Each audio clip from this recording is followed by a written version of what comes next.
tender or analogy or a bouncer. I think it was a bouncer analogy. Yeah, bouncer. Yep.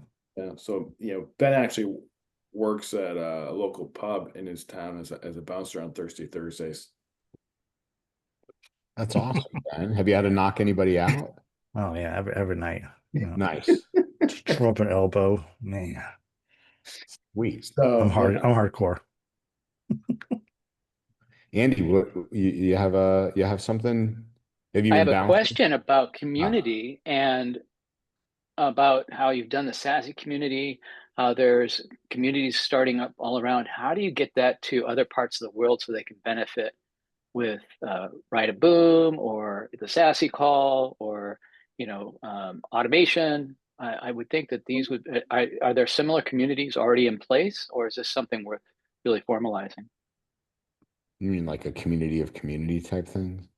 You mean Just like a asking. SaaS Call Europe that somebody else Yeah, hosts that takes Andrew's right. agenda and runs through it?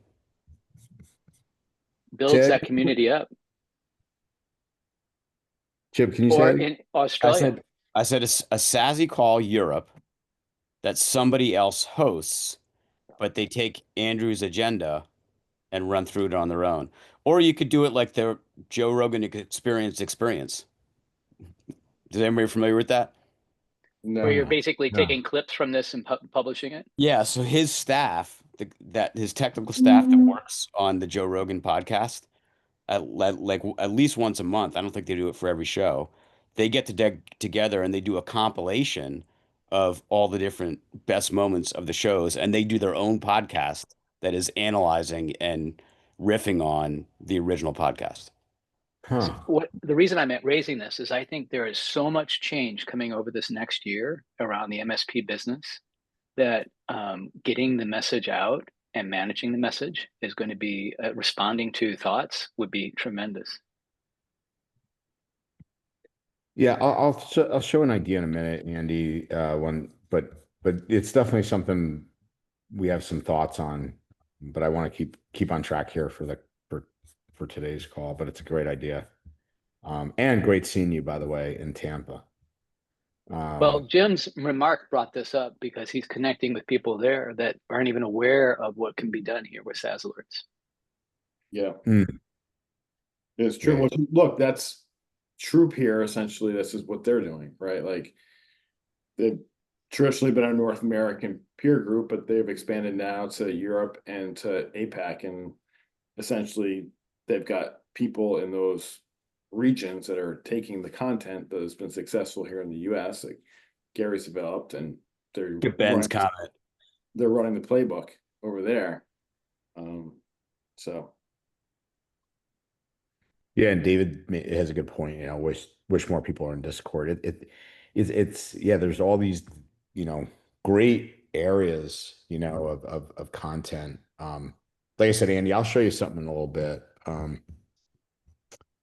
Jan's in Denmark. That sounds good. My aunt is from Slagelse originally. She lives here in the States now. Okay. So how about you all? Any good wins that you guys can share? We're alive. That is definitely a win. That is definitely a win. Eric, any crazy adventures at sea that you want to share? Lost my prop at a fuel dock with 15 knots of wind and almost took out several multi-million-dollar yachts, but all good. That's a So win. what kind of insurance do you have for a yacht? Hefty insurance. No kidding. Was this a Caddyshack moment? You had Ted Knight waving you off from the dock? No, it was. I wish it was that easy. But we survived. My wife and I were able to fend off and get the boat under control and not cause any damage. So very thankful for that. Gosh, Chip, that is such a great scene, by the way. One of the greatest scenes ever. Yeah, it is. Especially when he drops the anchor. Oh my God. You scratched my anchor. we need Rodney Dangerfield back. Yeah. No kidding. Desperately. Oh my gosh. Corey, good to see you, man. It's been a while. How's everything, bud? Hiding in the shadows. That's what I do. What's that? Everything's good. I'm actually taking 2 weeks PTO. I don't think I've Yeah. ever done that. So I was gonna say you're getting into the new truck and heading around out, the right? country. Very cool. I mean, the win of the week for me, and this is just kind of a PSA announcement, for lack of better words, something I was involved in was, we had one of our partners reach out to us. They migrated to a different endpoint MDR offering for us, and the new MDR offering started detecting things like Emotet, if anybody's familiar with that. So they had a legitimate question. Well, why didn't the previous MDR offering find this? And our answer was simple. Well, it's because you guys have over 2,500 global whitelists in your previous MDR solution. So a previous employee who we were told during that call that he's moved on to greener pastures, decided because next gen AVs are so noisy, anytime it flagged anything, he would just globally whitelist it. Oh my goodness. Oh yeah. So it's a win to me to bring that to light for them to say, hey, this is not the right way to do things. Boy. Yeah. Wow. Interesting. I mean, there is less noise if you just allow everything, That's one way to do it. Yeah. I love it. That's like, Corey, you know what they call that in the new AI culture? Job automation. Well, there it is. I was going to say that's automation gone wrong. Oh boy. That's tuning gone wrong. Yeah. I mean, but it also is the driving factor of why a lot of organizations need a fully managed offering, even though it costs more. There's a lot of benefits to your organization by having something like that that's fully managed. If you don't have the technical capability or even the staffing capability to do this on your own. And Yeah. you also have to have the policy and the alignment every month too, and review of what's going on, not just trust it. Yep. Yeah.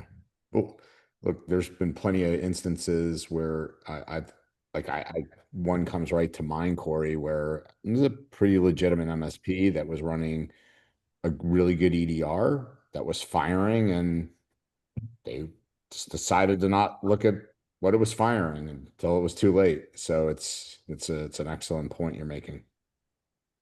So, all right. Any others? No, quiet group today. All right. Let's move on.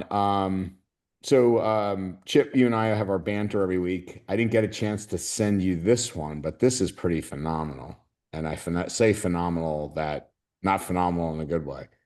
I'm going to show you all this. Have you guys seen this V0 AI, this article that happened? If you haven't, that's cool. Let me kind of share my screen, and as Andy likes to say, some bank account information and other stuff. But let's go to the videotape. So, really interesting. This Axios is a big cybersecurity company. I came across this article, and obviously this caught my attention. And then I went to the actual. I'll show the video in a second. It's not long, but basically they took this new AI tool and instructed it to copy Okta's site to the T.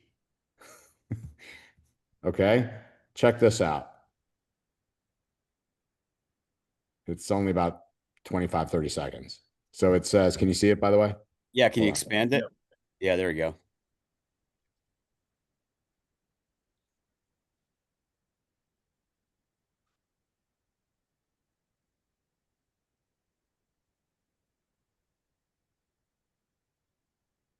Looks like they're on Oh a free my. plan too.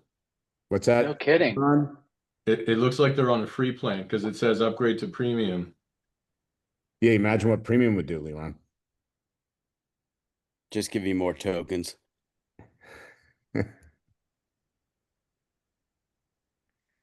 So this is literally how they did it.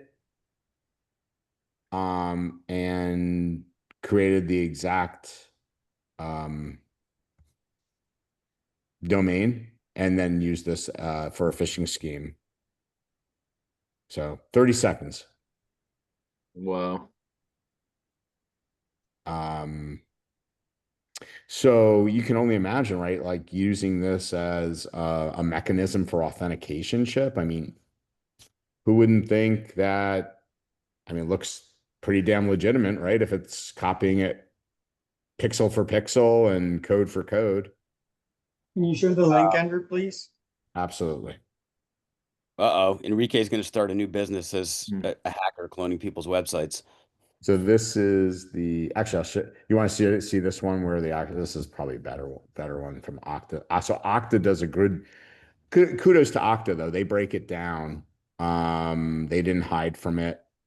That this V0 AI tool. Now they did refer to this as a Gen AI. I guess it would be not, it wouldn't be agentic because you're actually still prompting it. It's not a machine Yeah, prompting. correct. It's not. That's It's definitely not agentic. VO is a wrapper for a. Yeah, actually, I think you can use any model you want with it, or multiple different models. But it's a wrapper that goes and uses the model through the prompting to to to build sites, to write code. Mhm. I mean, the writing of the code is definitely a rapidly evolving future state that lots of organizations are using.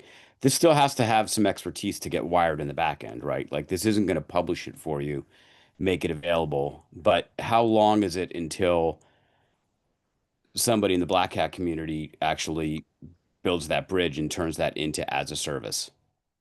But I think that's what they're saying, Chip, is like that they're just building this and plugging it into their phishing tools, like their phishing kit tools. Yep. You could That's you could do this potentially with Replit, which includes hosting and everything else. that's true, Leron. That's a really good point. Then it looks real like and um yeah, you talk about and typo squatting and stuff, right, Leron, where you could make it look so similar to now, where you could have people, it could be maybe you change the Okta to, some, just change a slight variation of the domain or something like that. But It is zero. yeah, yeah, right. But yeah, pretty amazing, huh? Yeah, you'll see more and more of it. I just the part of wiring the two pieces together right now, as even if you're using Replit, you just still have to take this code and carry it over. What I'm suggesting is that somebody's going to build a platform that basically says to a would-be hacker, and this is the same pattern we saw before, right? Starts out with sophisticated skills needed, and then it gets wind up with a script kiddie. And all the script kiddie has to do is enter in, okay, well, what's the domain name?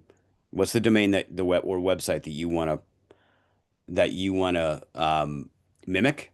And Hmm. give us your mimic URL, and we will build it, publish it, and build a phishing campaign around it, like one step. So it's 30 seconds worth of work for the kid, and now he's got a tool that goes and does what he wants to do. Yeah, yeah, crazy. And I would imagine, Chip, they'll make the authentication like a lot of the when the authentication sites as well, like the M365 authentication look perfect as Yeah. well. I mean, they can do Not just that. So think about, Andrew, if it becomes that easy, and I think we can predict that it will, all of the sort of phishing attacks and the kits that we've looked at, that Ben has deeply studied over the last, let's say, 18 months that we've been doing this work around this, they've all targeted a, a single, a monolithic but very high volume target, like the Microsoft login screen or a Google login screen or Salesforce. Imagine when this becomes so easy that you can start breaking this down to individual corporate pages. Like people customize their corporate login page for 365 or Google. You can do that. And in fact, when you do that, it gives you more control over security settings. But imagine now that the script kiddie can start breaking this down into smaller and smaller units. It's no longer about the big monolithic piece. It's let's go with a very targeted phishing attack at just this defined company with, I don't know, it's a regional medical center in bumfuck PA. Oops, sorry, in East Jabip, Pennsylvania, that has 3,000 employees. It's not a big organization, but there's a gold mine of PII and HIPAA information in there. And now you go with that. So let's take that thought. Let's take that into our next one, so that maybe it starts with an internal phishing campaign, Chip. Maybe it's an extranet or an intranet site or something, and there's a huge database. So let's take that thought just a touch further with, did you guys see this one? Bear with me. Okay, so I'm moving from this one into this one. Have you guys heard about the M365 direct send feature? And it is a feature of M365. Are you guys aware of this by chance? Mhm. Or okay, yeah, Ben, you are. Yeah. Oh, you used Didn't it you many talk about times. this last week? I talked about it on the cyber call. Okay. Andy. I talked Sorry. about it on the cyber call because that's when it came, then when it first Yep. got hit. Interestingly, I reached out to Bo. I'm like, hey, Bo. So let me tell you guys what it is, and then we'll go into this one. So Microsoft has a default feature that doesn't require any authentication, and it's designed to allow, as it says here, printers and scanners to send, hey, I scanned something, I'm going to send this over to Chip at SaaS Alerts, right? Internally, it's coming from, right, the internal domain, and I don't need authentication. It doesn't have to check DKIM or any of the email security, and it comes right over to Chip. So what threat actors are doing now is leveraging this. And I'm like, hey, Bo, have you seen this? So Bo goes, he sends me this, and bear with me. I'll send you guys both links. I'll send you the bleeping computer with this in a moment. But Bo goes, yeah. He goes, we've been doing this for about a year and a half. We actually, he goes, it's one of my favorite ways to get into an organization. We wrote a whole blog on it. I'm like, wow.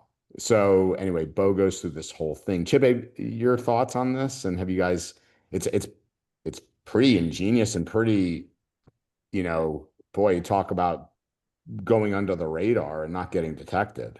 I mean, So I guess I'm going to embarrass myself slightly because I thought Microsoft did away with this in the Microsoft 365 world. I use this all the time when I was still running an MSP, and we had to wire up connections specifically for fax machines, occasionally for printers, but it was mostly fax machines.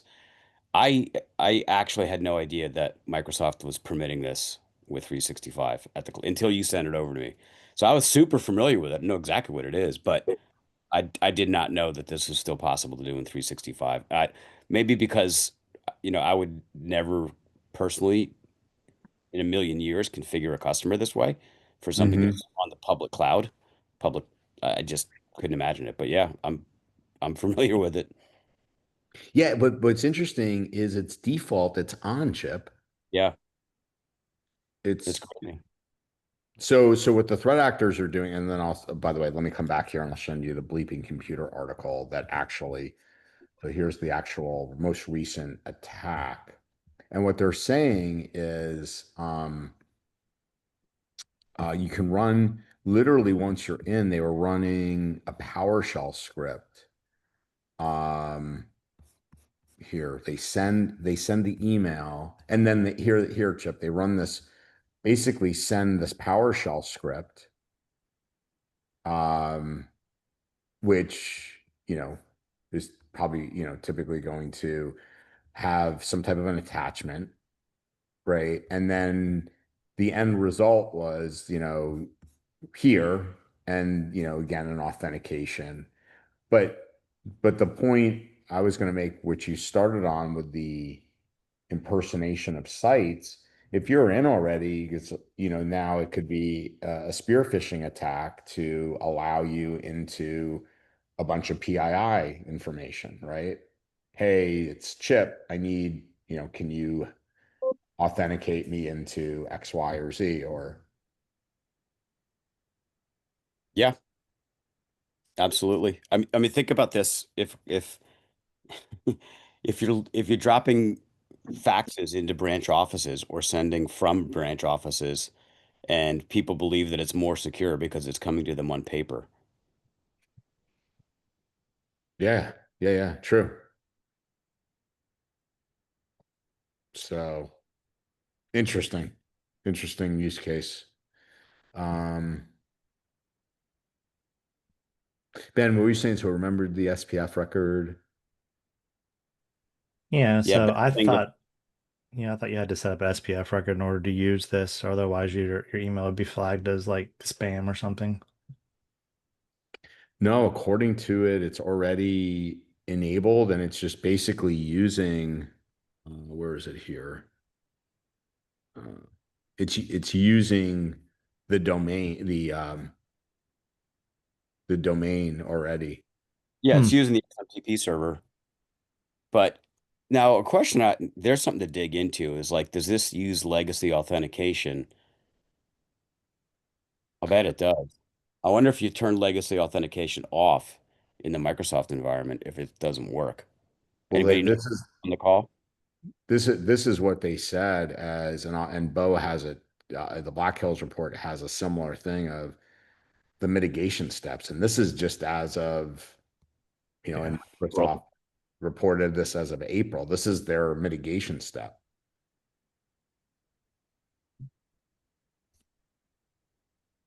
All right, so SPF soft fail doesn't block it. Does he have more, Bo? I got to read Bo's article. Yeah, in where is it here? Bear with me.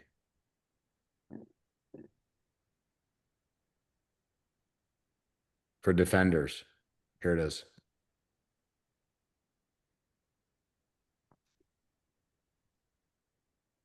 Look at this.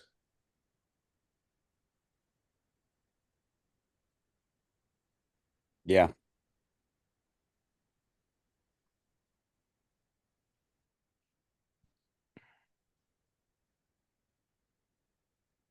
So just something for you all to be aware of. I'm just curious, just quick poll.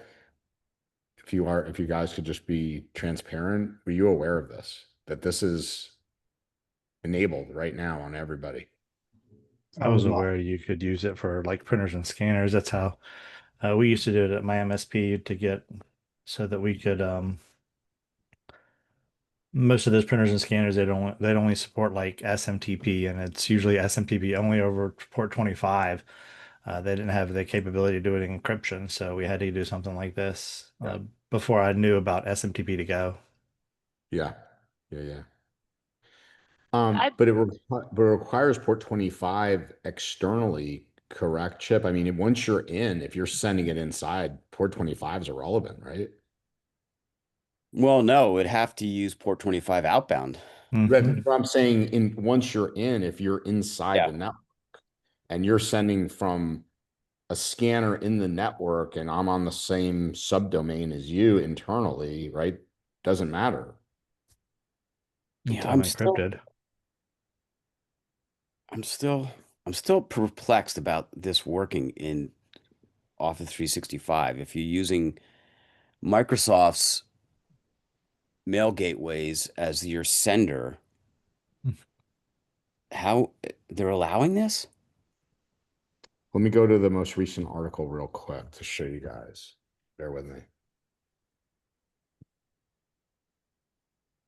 and here, because I'd seen this article, and I'm wondering on this recommendation from Black Hills to set the gateway settings. But does this email actually ever go outside the tenant? Like my interpretation was it just stays inside. Yeah, that was mine too. In You which could case, only then what send would? email inside internally. Okay, but then I don't understand the recommendation of the gateway because it's I think because they're red teaming, so they're outside, maybe coming from outside in. All right, stop right there. Whoa. Can you scroll back up? Right there. I want to read that.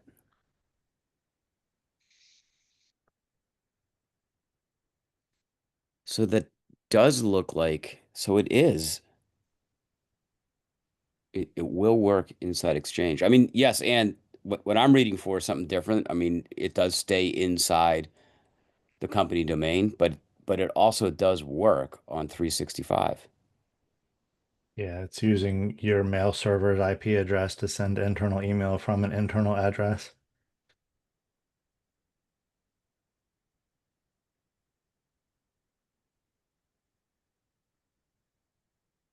Hey Chip, we have a M365 now. Let's try it. We do, Ben. We should go play with it. Not on, one of the primary domains, but we've got multiple experimental ones. Not on Kaseya's account. Is there some kind of rule that you guys could create, Chip, to flag something like this? Use of Well, it? not SaaS alerts directly because we don't, mail scanning is not something that we've ever built into our product. Like we'll pick up events from other mail scanning products, but we don't do our own email scanning. But we could certainly share with folks that we work with who do. I mean, But I it don't looks know. like I mean, SPF records are going to be your answer too. but it's not even going to get to an SPF record evaluation, Ben. If it's staying, back this up and think of it instead of 365 like this is a locally hosted Exchange server. Back in the old days, it Mhm. never leaves the server for a DMARC or SPF evaluation, right? It's just like me sending an email to you in a Mhm. locally hosted Exchange environment. Yeah, that's the only thing that article was saying was SPF or DKIM or something. I don't know if that would work or not. I'd have to try it. That's But we do pretty. have it. We do have a test environment that has an actual domain tied to it and everything. Easy to Yeah, we have a test it. couple. Yeah. This is pretty not comforting when you read this, Chip. Yeah, impossible to block emails via direct send.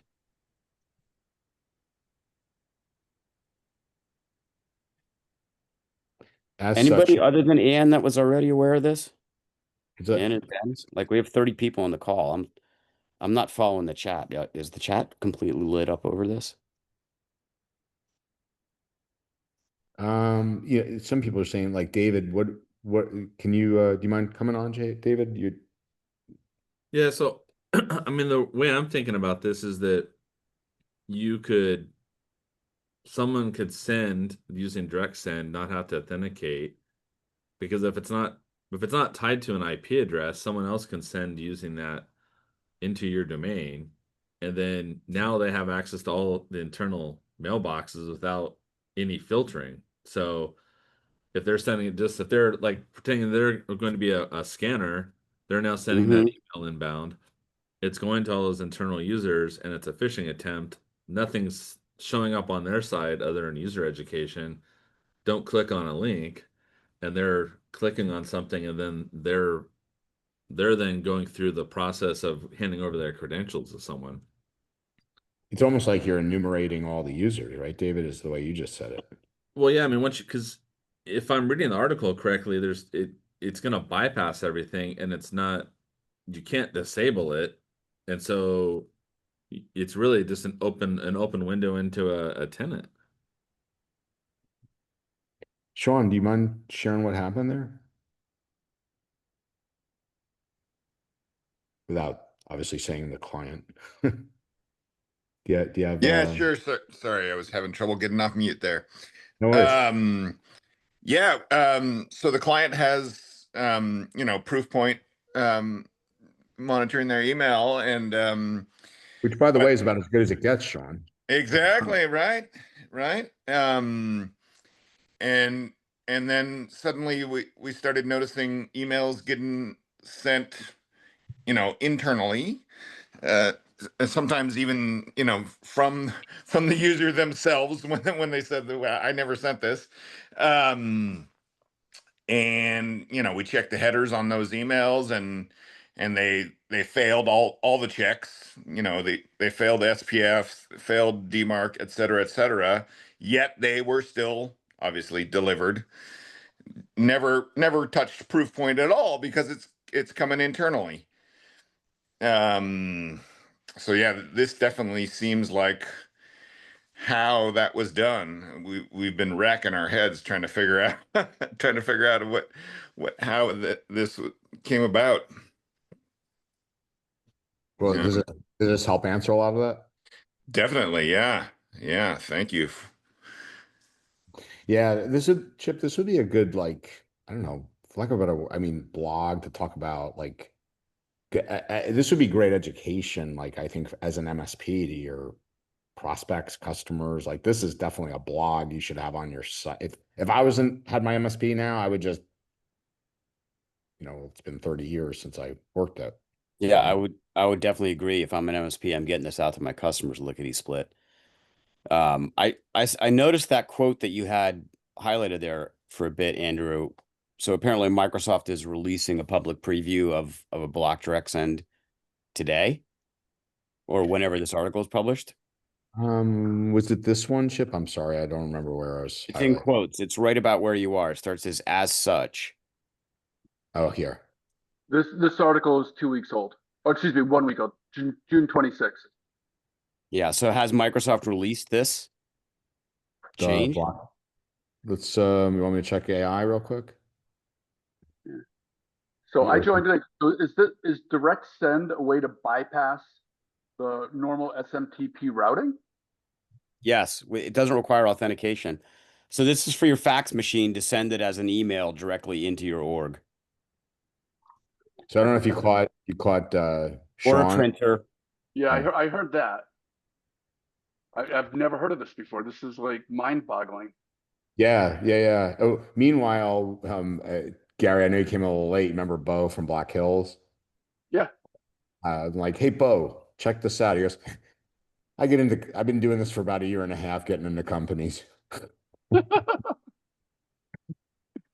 He goes, it's one of my favorite ways.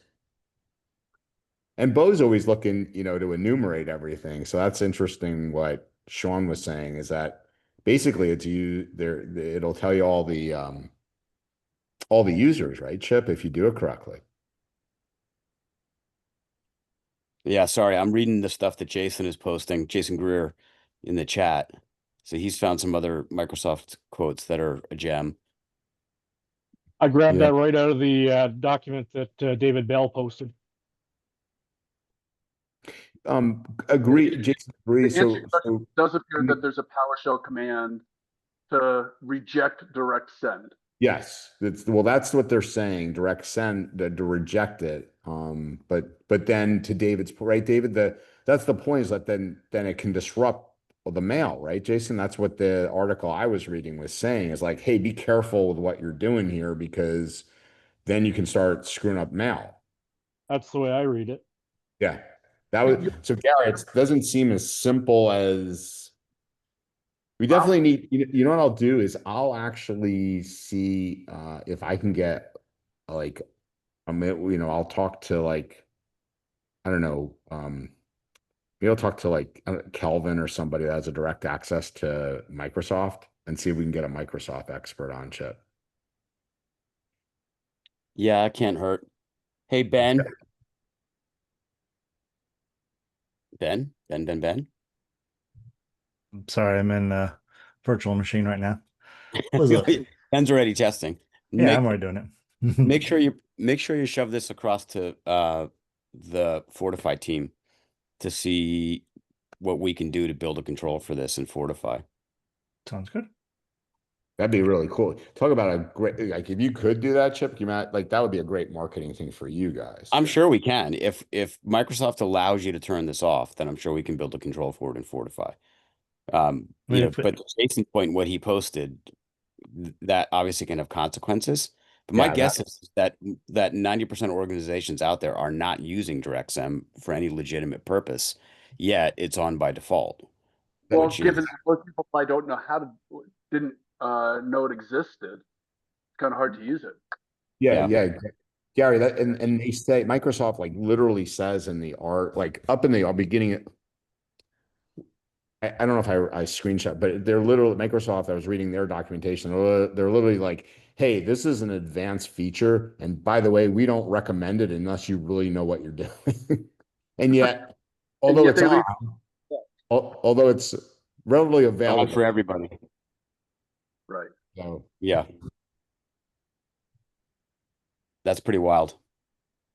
Well, no, but the ironic part about this is, so we've been fighting. One of the concerns that we've had with the changes in MFA that were supposed to be happening in September was specifically around MFPs and their ability to use non-authenticated or not have modern authentication in order to do bouncing. But meanwhile, they've had this in the system all this time, and we've been fighting for years on using some sort of SMTP relay for these MFPs,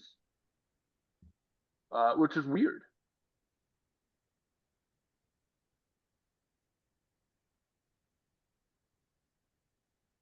And a quick comment. So I'm looking at, can you guys hear me? Okay, I'm looking at my SIP standards that we use.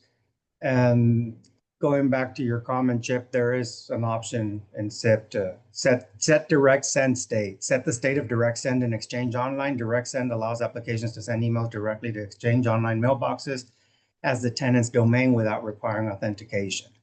So they do have a control for it. Yep. Perfect.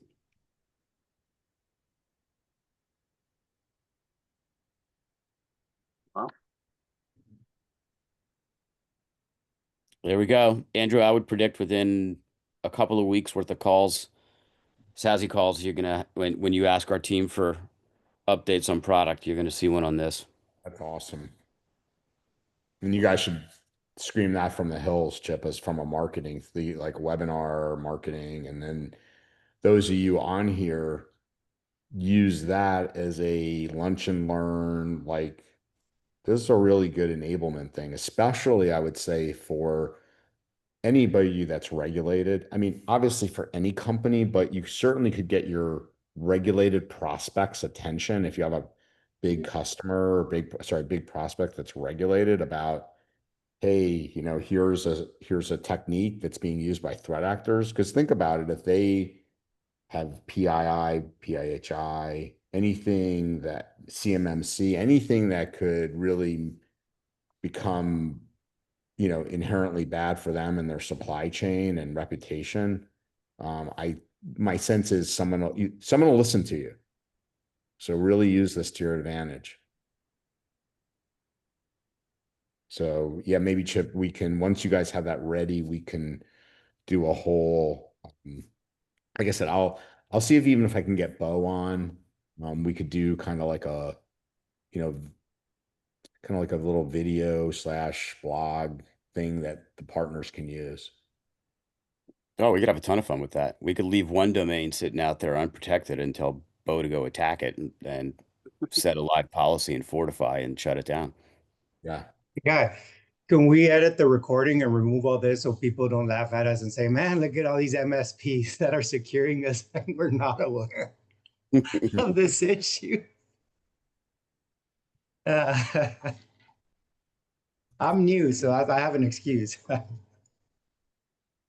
You're new, but you're doing a great job, Enrique. You're really embracing everything. It's so cool to see.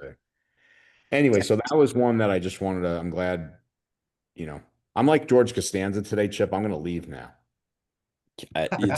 This is not a bad mic drop moment, I have to say.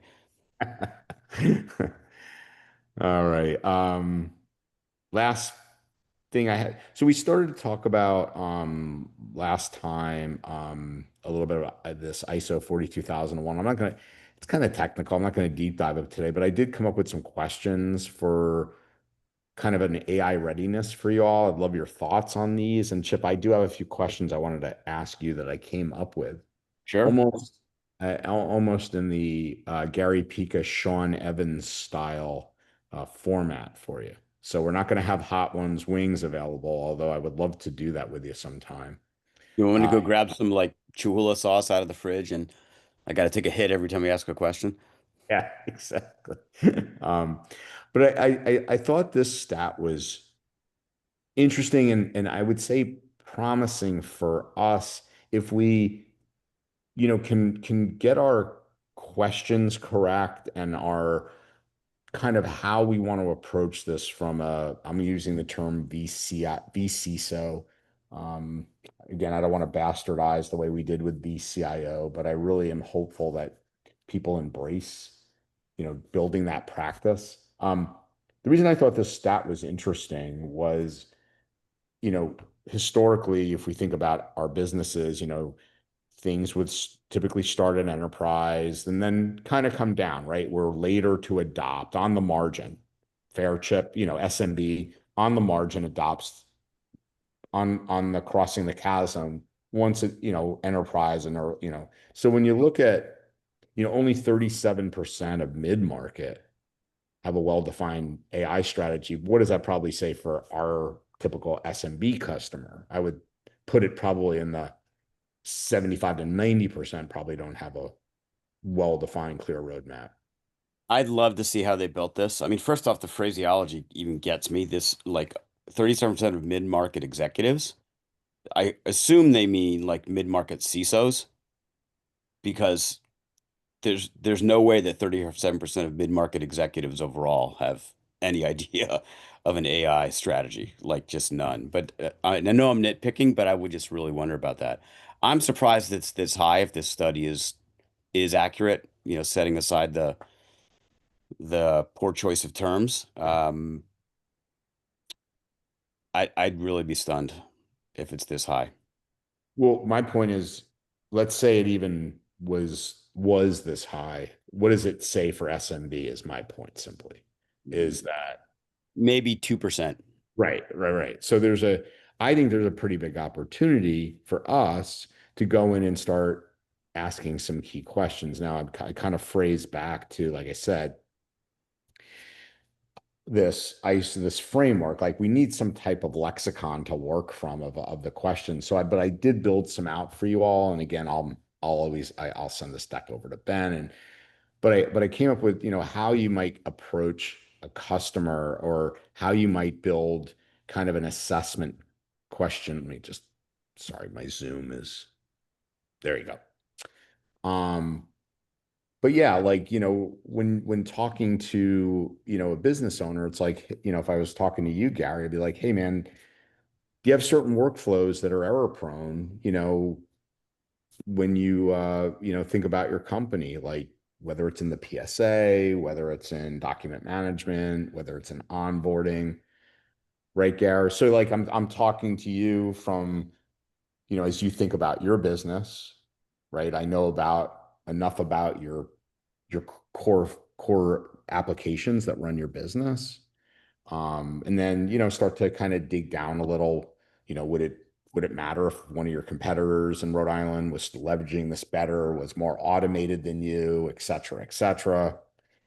And so kind of this is the kind of highest level questioning. What do you guys think about starting with something like this? So I'd add a couple more questions into this flow immediately. Maybe even before this question, which is,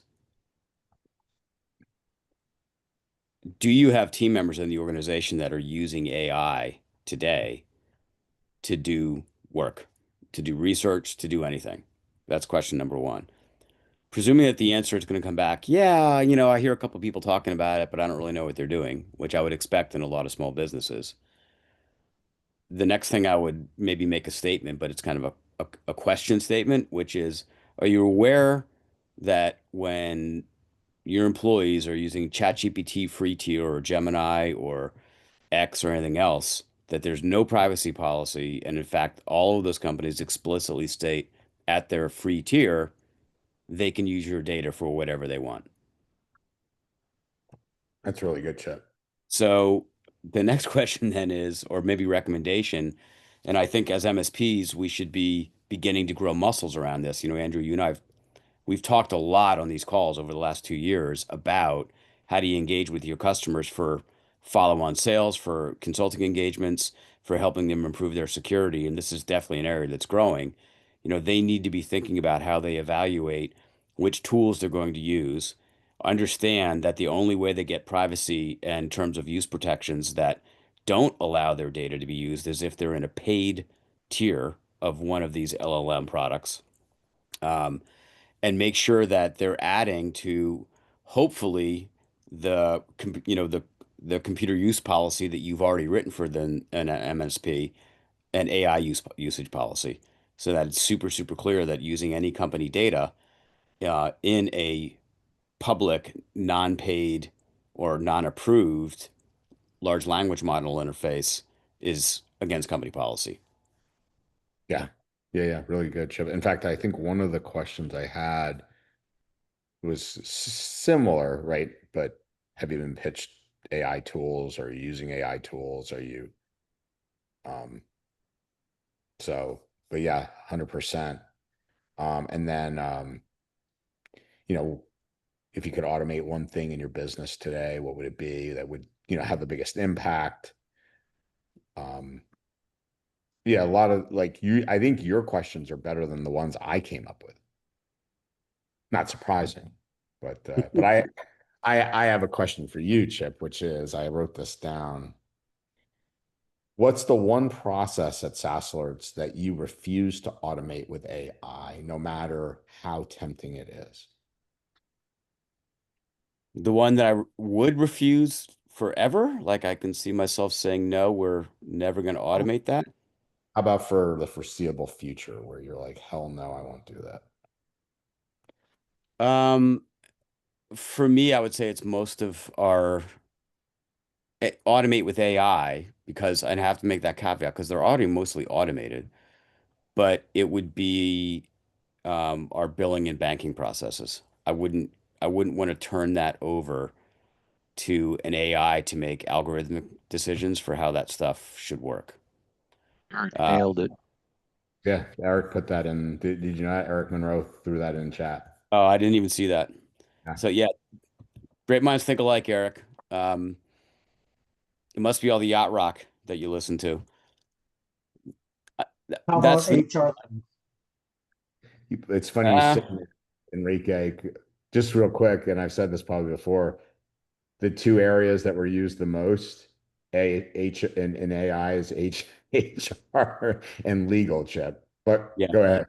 Well, HR right now is probably maybe one of the leaders in AI. Like, I only know a lot about this because my wife actually works for a company that builds HR related software. So there's now been for years HR pre-screening. I mean, this is something that gets talked about in blog posts and in Reddit posts and stuff all the time. Like, you send out a resume, and the first thing it has to do is get past an AI screener before an HR person even sees it. So, and that's been that way for years now. I mean, people are complaining like crazy about AI automation and HR just killing good hiring practices. So I would agree that they shouldn't do it. We at SaaS Alerts have never hired that way. We don't have an HR department at SaaS Alerts. Now, Kaseya does, but SaaS Alerts specifically, that's not the way we hire. We hire almost 100% by direct connection. We've grown, and Anthony Drager, who just popped in and said something, perfect example, direct referral from somebody else that worked for us. Hey, this guy's great. I've worked with him for years. Go get him. That's even on our engineering team. That's the way we hire. But you can do that as a little company. You can't do that as a big company. Now, most of our MSP partners are still qualified as little companies, and certainly their customers are little customers. So I would hope that they wouldn't even think about using HR automated by AI. But payments is definitely number one. Almost everything else is kind of fair game, to be honest with you. I mean, sales outreach already being done by AI everywhere and getting better and better and better. Sales engagement in the post initial outreach, where you're literally talking to a bot that is quite good, being conversational. There's lots of that going on already in terms of talking to a chat bot, and that's getting to the point where you think you're interacting with a human being on the phone and you're actually talking to an AI. That's saying you'll never do that as a business is going to actually put you behind the curve at some point, because it's not ubiquitous yet, but it's getting very, very good, and it will continue to get better. Support, Is there any organization that doesn't have some level of support that's already somewhat AI driven? At the very least, you have an automated knowledge base that that can search based upon a simple, topic string that somebody puts in that doesn't necessarily need to match anything. But if you're using any kind of support software in the back end, it's automatically mapping up at least a list of topics for somebody to look through, if not getting conversational. And conversational support in AI chat is also very, very well evolved. Coding and product building, it's moving like wildfire. We inside SaaS Alerts have been using it, to assist our engineering teams for more than a year. Kaseya is rapidly adopting it. It's moving so fast now that the trend in companies of our size is, hey, this works really, really well, but we don't even trust the privacy policies of the paid plans we're on. So we're going to take an open source LLM model, like Llama from Meta. We stay away from the Chinese ones. We're going to bring it in-house. We're going to run it on our own equipment, and we're going to train it on our own data. So it knows how to code very specifically for our products, and it can get better than Anthropic or Google Gemini or ChatGPT because it's domain specific to what we do. Like that's already the state of the art in the industry. So I don't think anything is protected from this. But I would never trust it to do my banking and billing. Wow. There you go. Good stuff. Good stuff. Okay. Well, I know we are at the top of the hour. Wanted to wish you all a safe, happy, and healthy 4th. Chip, awesome seeing you. Everybody, look forward to seeing you next Thursday. And interested over the next few weeks, Chip, about how this direct send stuff comes along. I know Ben's on it. I can see already. He's back there still on his VM, pounding away. Awesome. All right, everybody. All Take right, care. Tina, make sure you wave an American flag tomorrow, just for a little bit. Happy 4th, everyone. Stay Happy safe. 4th, guys. Be safe. See you. Bye.